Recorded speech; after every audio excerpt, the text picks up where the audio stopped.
Hello, जय माता की। हर हर महादेव।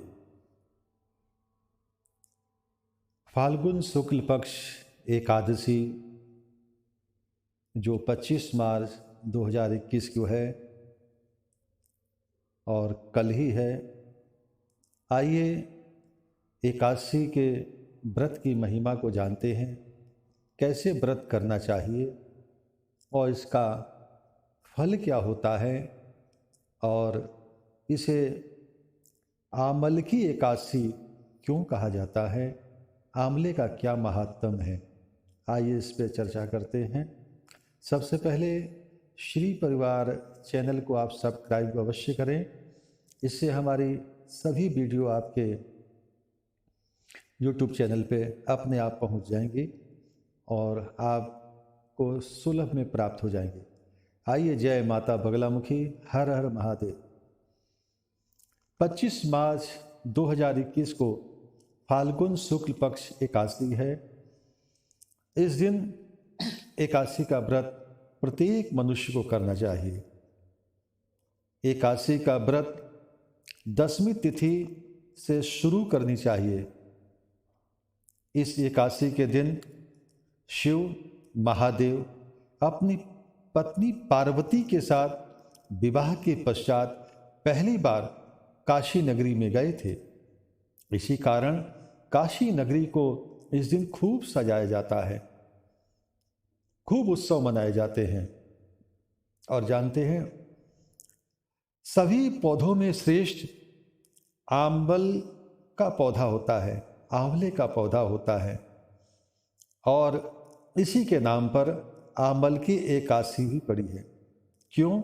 क्योंकि आंवल की एकादशी के दिन आंवला का जो स्मरण करता है उसे गौदान का फल मिल जाता है और आंवले के पौधे को छू लेने से कई गुना फल प्राप्त होता है।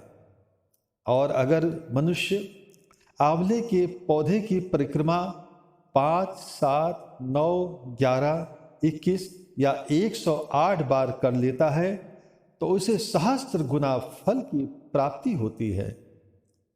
और जानते हैं, एकादशी के दिन आंवले के वृक्ष का महात्म क्या है? क्योंकि आंवला वृक्ष सभी पापों को हरने वाला है। इस दिन आंवला वृक्ष के नीचे भगवान विष्णु जी के साथ भगवान शिव और ब्रह्मा जी वास करते हैं। इसी कारण एकादशी के दिन जो आंवल की एकादशी है, इस दिन अखंड ज्योति अवश्य जलाना चाहिए, दीप दान भी करनी चाहिए।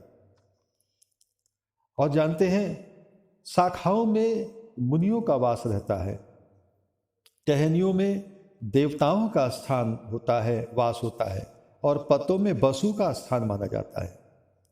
अगर इस दिन एकादशी पुष्य नक्षत्र में आ जाए तो संपूर्ण इच्छा पूर्ण होती है। और संयोग से आज पुष्य नक्षत्र है और एकादशी का दिन जो होगा वो होगा आश्लेषा नक्षत्र, यानी पुष्य और आश्लेषा नक्षत्र दोनों का संगम है। आंवला एकादशी के व्रत से छोटे से छोटा, बड़े से बड़ा पाप नष्ट हो जाता है एवं सहस्त्र गोदान का फल प्राप्त हो जाता है। आंवला एकादशी के दिन आंवले का ज्यादा प्रयोग करना चाहिए।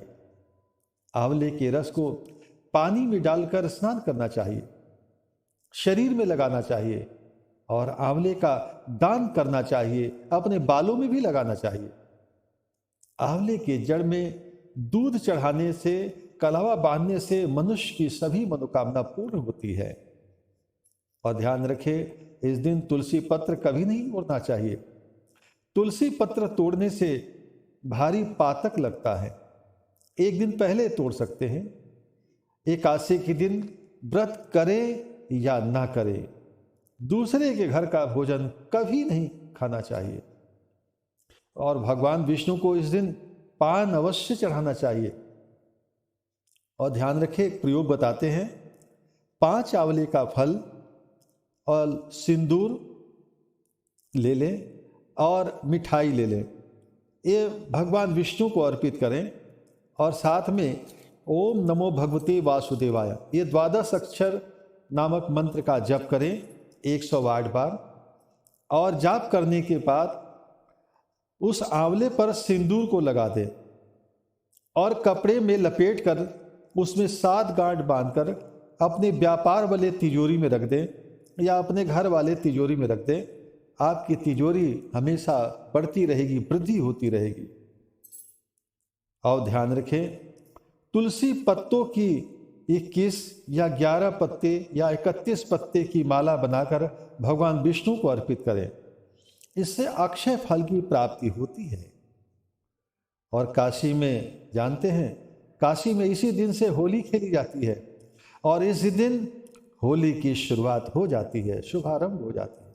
इस दिन भोले बाबा को अबीर, गुलाल, चंदन अर्पित करना चाहिए। आपकी सभी मनोकामना पूर्ण होगी, आपका सुहाग भी अटल रहेगा और बाबा की कृपा सदैव आप पर बनी रहेगी। और एक बात ध्यान रखनी चाहिए कि 10वीं युक्त एकादशी का व्रत जो करता है, भूल से करता है या जान के करता है, उसके घर दरिद्रा का वास होता है, कलेह का वातावरण रहता है, कलेश कभी नहीं खत्म होता है। एकादशी चाहे क्षण भर के लिए रहे और द्वादशी का शुभारंभ हो जाए, उसे हरिवासर युक्त एकादशी कहा जाता है। इसी कारण इसे द्वादशी युक्त एकादशी को ही करने से मनोरथ पूर्ण होते हैं। दूसरे दिन प्रातः उठकर अपनी पूजा समाप्त करें और ब्राह्मणों को दान देना चाहिए। कच्चा अन्न भी दे सकते हैं। और ब्राह्मण के हृदय में उस समय ब्रह्मा जी का वास हो जाता है, इसलिए ब्राह्मण के चरण स्पर्श करके आशीर्वाद देना चाहिए और प्रार्थना करना चाहिए, चाहे मन में बोले या चाहे पुकार करके बोले, हे कृपानाथ, हे दीनानाथ, हे दीनदयाल, मेरी मनोकामना पूर्ण करें, ऐसा बोलना चाहिए। और जानते हैं, एकादशी का पारण मुहूर्त में ही करना चाहिए। इस दिन एकादशी का पारण 26 मार्च 2021 को प्रातः 6:18 से प्रातः 8:25 तक के बीच में है। पारण के लिए जानते हैं क्या करें आप? गंगा जल, तुलसी पत्र, यानी तुलसी पत्र और गंगा जल के साथ आप पारण कर सकते हैं। कोई फल ले सकते हैं और नहीं तो आंवले के फल के द्वारा भी आप पारण कर सकते हैं। और ध्यान रखें, पारण के पश्चात चावल अवश्य बनाना चाहिए, चाहे खीर ही बना लें और श्रीमद् नारायण को अर्पित करें और तत्पश्चात स्वयं भी ग्रहण करें और अपने परिवार को अवश्य भोग लगाएं। आपकी सभी मनोकामना पूर्ण होगी। ये थी एकादशी, आंवल की एकादशी व्रत का विशेष रूप से विधान। अब इसके बाद का जो मैं वीडियो डालने जा रहा हूँ वो होली के समय, होलिका जब दहन होती है तो आपको क्या करना चाहिए जिससे आपकी सभी मनोकामना पूर्ण हो। जैसे किसी वजह से आप बीमार रहते हैं या किसी बुरे ग्रह के कारण आप फंसे हैं, चाहे आपका व्यापार चलता ही नहीं है, चाहे नाना प्रकार के आप कष्ट भोग रहे हैं, तो आपको क्या करना चाहिए जिससे कि आपका सब तरफ से कल्याण हो, लाभ ही लाभ हो।